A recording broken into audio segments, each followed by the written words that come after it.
dayında sabız salatını жасаймыз. Оған керекті sabız, чеснок, tuz, қызыл бұрыш, уксус и тұзданған огурцы керек.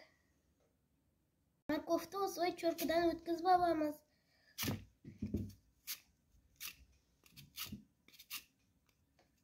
Бізге тұз салып, жақсылап езіп араластырамыз.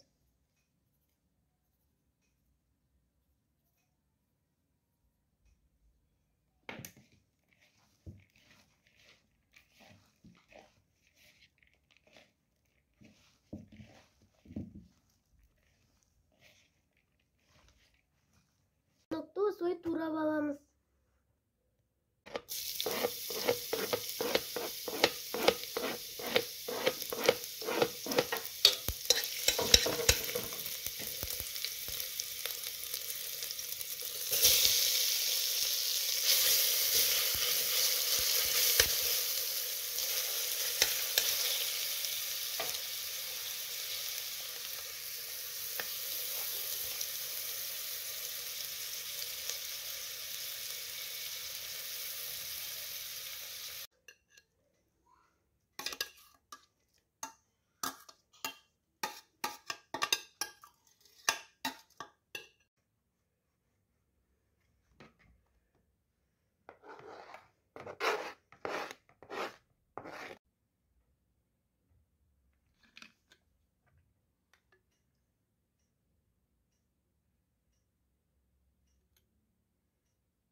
Salat dayın oldu.